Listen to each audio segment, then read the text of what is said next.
নমস্কার, শ্রমিক কথা আপনাদের সকলকে স্বাগত জানাই। দেখুন, পশ্চিমবঙ্গ রাজ্য সরকারের যে ন্যূনতম মজুরি আর কেন্দ্র সরকারের যে ন্যূনতম মজুরি সেটার মধ্যে কিন্তু অনেক বড় ফারাক আছে। এইবার কথা হচ্ছে ওয়েজ কোড প্রথম যে ভারত সরকারের গ্যাজেটে পাস করা হয়েছিল সেটা হয়েছিল 21 নভেম্বর 2025-এ। এবার সর্ববৃহৎ ভারতে সেটাকে পাস করা হয় 8ই মে 2026-এ। এরপর যতগুলো স্টেট গভর্নমেন্ট রয়েছে সব প্রত্যেকটা স্টেট গভর্নমেন্ট নিজের নিজের কিন্তু যে ন্যূনতম যে মজুরি আছে সেটা কিন্তু নির্ধারণ করছে। সবাই কিন্তু 500 টাকার উপরেই এই ন্যূনতম মজুরিটা বেঁধে রেখেছে। এবার কথা হচ্ছে কোথাও অলরেডি এই টাকাটি কিন্তু অনেক বেশি আছে, তো সেখানে কিন্তু সেটাকে আর কমানো হবে না, কিন্তু যেখানে কম আছে সেখানে ওরা বাড়িয়ে সেই জায়গাতে সেই লেভেলে নিয়ে আসা হবে।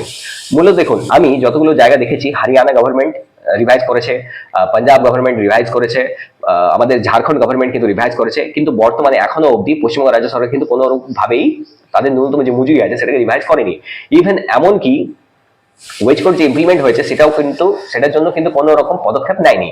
এই কারণে এখন পুরো ওয়েস্ট বেঙ্গলের মধ্যে কিন্তু অনেক জায়গাতেই কিন্তু আন্দোলনটা চলছে। এবার আমরা দেখব কি যে এটা আগামী দিনে আদৌ কি রিভাইজ করা হচ্ছে কি হচ্ছে না।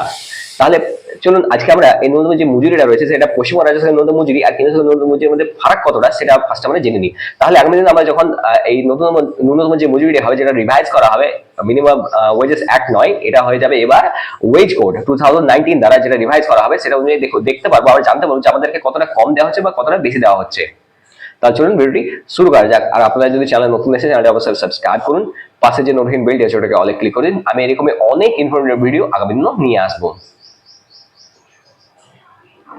দেখুন, এখানে আপনারা যেমন দেখতে পাচ্ছেন এই যে জায়গাটি রয়েছে government of West Bengal labour commission department, এখানে এই নোটিফিকেশনটি বেরিয়ে এসেছে। এই নোটিফিকেশন অনুযায়ী দেখুন এখানে যেটা বলা হয়েছে সেটা বলা হয় যে জানুয়ারি থেকে জুন 2026 অবধি, এখানে যেটা দেখতে পাচ্ছেন আপনি 1 জুন 2026 থেকে 30 জুন 2026 অবধি যে ন্যূনতম যে মজুরি রয়েছে মজুরিটা কত দেওয়া রয়েছে। দেখুন এই জায়গাটা আমি আপনাদেরকে স্পষ্টভাবে বলতে পারি, এটা যে 4টা ভাগে ভাগ করা হয়ে থাকে নতুন যে মজুরি আছে সেটাকে। নতুন মজুরি যে 4টা ভাগে ভাগ করা হয়, প্রথম হচ্ছে আনস্কিল মানে অদক্ষ, সেমি স্কিল মানে অর্ধদক্ষ, স্কিল মানে হচ্ছে দক্ষ, আবার হাইলি স্কিল মানে অতি দক্ষ। এবার এখানে কথা হচ্ছে পার ডে আপনি যদি আনস্কিল ওয়ার্কার হিসেবে কাজ করেন তাহলে আপনার ন্যূনতম মজুরি হবে 311 টাকা পার ডে। যদি আপনি সেমি স্কিল কাজ করেন 439 টাকা পার ডে। তাহলে যদি আপনি স্কিল ওয়ার্কার হিসেবে কাজ করেন 483 টাকা পার ডে। যদি আপনি হাইলি স্কিল ওয়ার্কার হিসেবে কাজ করেন তাহলে হচ্ছে 532 টাকা পার ডে। এবার কথা হচ্ছে এইটা হচ্ছে আমাদের এ জোন এরিয়ার ক্ষেত্রে, মনে রাখবেন এটা কিন্তু এ জোন এরিয়ার ক্ষেত্রে এটা দেওয়া হয়ে থাকে। আবার বি জোনে কিন্তু এর থেকে কিছুটা পরিমাণ কম দেওয়া হয়েছে। মূলত যেটা কথা হচ্ছে সেটা হচ্ছে এ জোন এরিয়া মানে হচ্ছে কর্পোরেশন এরিয়া, আবার বি জোন এরিয়া হচ্ছে রুরাল এরিয়া মানে গ্রামাঞ্চল। এবার চলুন আমি আপনাদেরকে দেখিয়ে দিই যে কেন্দ্র সরকারের জন্য মজুরি সেটা কত দেওয়া হয়ে থাকে। দেখুন এখানে আমরা আপনারা যেমন দেখতে পাচ্ছেন এই যে নাম এখানে দেওয়া রয়েছে central minimum wages file number এত 30 তারিখ 2026 এফেক্ট ফ্রম 1 এপ্রিল 2026 থেকে। এটা 1 এপ্রিল 2026 থেকে 30 সেপ্টেম্বর 2026 অবধি এটা কিন্তু রইবে। এইবার এখানে কি বলা হয়েছে দেখুন, এই জায়গাটা যে জায়গাটা যেটা ইম্পর্টেন্ট হচ্ছে সেটা আমি আপনাকে বলছি। দেখুন এখানে রয়েছে এজন এরিয়া এগ্রিকালচারের ক্ষেত্রে, এজন এরিয়া, বিজন এরিয়া এবং সিজন এরিয়া। যদি আপনি এজন এরিয়াতে রয়েছেন তাহলে আপনার আনস্কিল্ডে আপনি পাবেন 13,728 টাকা, সেমি স্কিলে পাবেন 15,028 টাকা, স্কিল্ডে পাবেন 16,302 টাকা, হাইলি স্কিলে পাবেন 18,044 টাকা। এবার বিজন এরিয়াতে যদি আপনি রয়েছেন তাহলে পাবেন 12,558 টাকা, সেমি স্কিলে 13,780 টাকা, স্কিলডে 15,028 টাকা, আবার হাইলি স্কিলডে 16,770 টাকা। আবার আপনি যদি সি জোন এরিয়াতে রয়েছেন তাহলে আপনি পাবেন 12,428 টাকা আনস্কিলডে, সেমি স্কিলে 12,688 টাকা, স্কিলডে 13,754 টাকা, হাইলি স্কিলে 15,028 টাকা। এরপর এই যে জায়গাটা রয়েছে এখানে দেখুন অ্যাভব মাইন্স, আবার আন্ডার গ্রাউন্ড, বিলো গ্রাউন্ড। দেখুন এখানে এই জায়গাটা রয়েছে মাইন্সের ক্ষেত্রে, এই মাইন্সের এই জায়গাটা ধরুন। এবার দেখুন ক্যাটেগরি হয়েছে যদি আপনি অ্যাভব গ্রাউন্ড, যদি আপনি মানে মাটির উপরে কাজ করছেন তাহলে আপনি পাবেন আনস্কিলডে 14,456 টাকা, সেমি স্কিলে পাবেন 18,018 টাকা, স্কিলডে পাবেন 21,502 টাকা, হাইলি স্কিলে পাবেন 25,064 টাকা। আবার যদি আপনি গ্রাউন্ডের নিচে কাজ করছেন, ভিতরে কাজ করছেন তাহলে আপনি পাবেন আনস্কিলডের ক্ষেত্রে 18,018 টাকা, সেমি স্কিলে পাবেন 21,502 টাকা, স্কিলডে পাবেন 25,000 টাকা, 25,064 টাকা, আবার হাইলি স্কিলে পাবেন 28,028 টাকা। আবার এখানে যে জায়গাটা রয়েছে সেটা হচ্ছে দেখুন এটা হচ্ছে কনস্ট্রাকশন আর maintenance of roads and runways or in building operations. এই জায়গাতে যদি আপনি কাজ করছেন কোথাও তাহলে এটাও কিন্তু ইম্পর্টেন্ট আছে। আনস্কিলে পাবেন 21,502 টাকা, সেমি স্কিলে পাবেন 23,868 টাকা, স্কিলডে পাবেন 26,208 টাকা, হাইলি স্কিল পাবেন 18,444 টাকা। আবার বিজন এরিয়াতে আপনি পাবেন 18,018 টাকা আনস্কিলডে, সেমি স্কিলে 20,306 টাকা, স্কিলডের ক্ষেত্রে 868 টাকা, হাইলি স্কিলে 26,208 টাকা। আবার সি জোন এরিয়াতে যদি আপনি কাজ করেন তাহলে আপনি মান্থলি পাবেন 14,456 টাকা। সেমি স্কিলে আপনি পাবেন 16,900 টাকা, স্কিলে পাবেন 20,306 টাকা, আবার হাই স্কিল পাবেন 23,868 টাকা।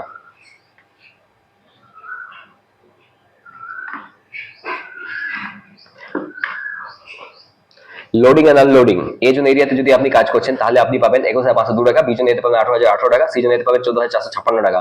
Employment of sweeping and cleaning এ যদি আপনি কাজ করছেন তাহলে আপনি পাবেন এই জায়গাটাতে আপনারা দেখতে পারেন, এটা হচ্ছে সর্বনিম্ন ভাবে সর্বনিম্ন ভাবে আপনারা ভাবেন অনেক সময় যে এখানে যারা কাজ করছেন মেনলি সুইপারদের ক্ষেত্রে এই জায়গাটা রয়েছে। আর সবচেয়ে নিম্নতর স্তরে এই যে জায়গাটা রয়েছে এই জায়গাটা আপনাদের ধরে চলতে পারেন কি ন্যূনতম সব জায়গাতে কিন্তু এই রুলটি পাবলিশ হবে। এইবার কথা হচ্ছে সুইপিং এন্ড ক্লিনিং এই জায়গাটা আপনারা একটু, আমি আপনাদেরকে অনুরোধ করবো এই জায়গাটা একটু নোটিস করবেন। এটা ভিভিআই জায়গা, এই জায়গাটা হচ্ছে দেখুন কিরূপ ভাবে, যদি আপনি এই জোন এরিয়াতে রয়েছেন তাহলে আপনি পাবেন 21,502 টাকা মান্থলি। যদি আপনি বি জোন এরিয়াতে রয়েছেন তাহলে আপনি পাবেন 18,018 টাকা। যদি আপনি সি জোন এরিয়াতে রয়েছেন তাহলে আপনি পাবেন 14,456 টাকা। তো এইবার এই B zone area, C zone area, যদি আপনি আসানসোলে রয়েছেন তাহলে এইটা হচ্ছে আপনার অধিকার 18,018 টাকা, এটা পাবেন আপনি। এইবার যদি আপনি সি জোন এরিয়াতে রয়েছেন তাহলে আপনি পাবেন 14,456 টাকা। এরপর দেখুন ওয়াচের ওয়ার্ড, যদি কেউ এখানে রয়েছে যারা সিকিউরিটি গার্ডে কাজ করে তাদের কি রূপ, যারা সিকিউরিটি গার্ডে কাজ করে তাদের জন্য হচ্ছে এটা।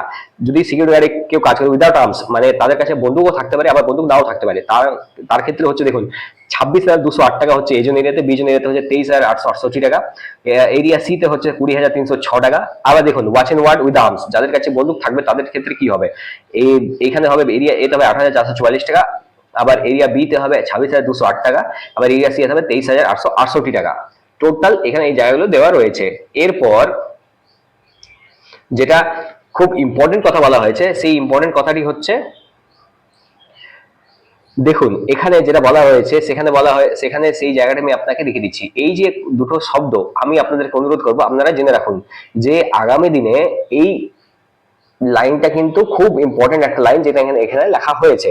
এর কি লেখা হয়েছে দেখুন, যেটা খুব ইম্পর্টেন্ট কথা হচ্ছে সেটা আমি আপনাদেরকে ফার্স্টে জানিয়ে দিই। দেখুন এই যে জায়গাটা রয়েছে এখানের মধ্যে, এটা খুব important point. The instant notification is being used in pursuance of subsection 2 of section 69 of the code on wages 29 of 2019 and shall remain in force till the corresponding order is issued in pursuance of subsection 2 of the section 7 of the said code.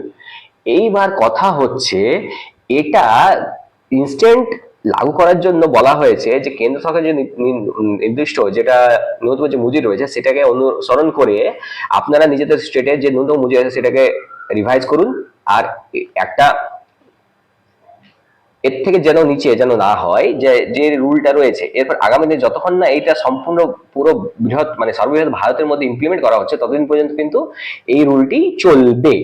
এইবার প্রত্যেকটা state কিন্তু নিজেকে deadline দেওয়া হয়েছিল 6 মাসের, তারা অনেক state এখনো অবধি করে নিয়েছে।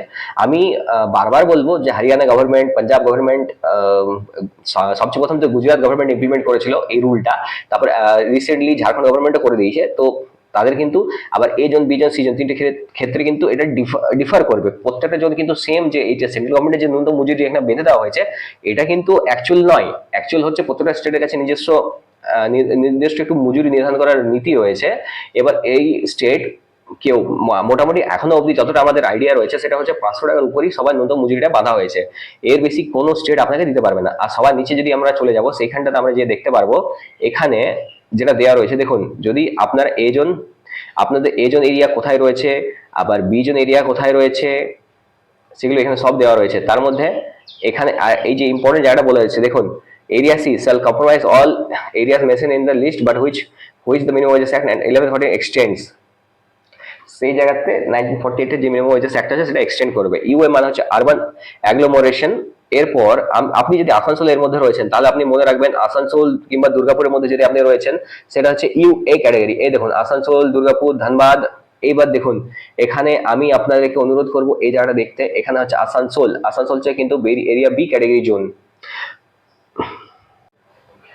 এই ভিডিওটা ইনফরমেটিভ লেগে থাকে আপনারা এই ভিডিওটি সকল শ্রমিক ভাইদের সাথে শেয়ার করবেন আর এই চ্যানেলটা সাবস্ক্রাইব করতে পারেন ফ্রি অফ কস্ট। আমি এরকম অনেক ইনফরমেটিভ ভিডিও আগামী দিনেও নিয়ে আসবো। ধন্যবাদ।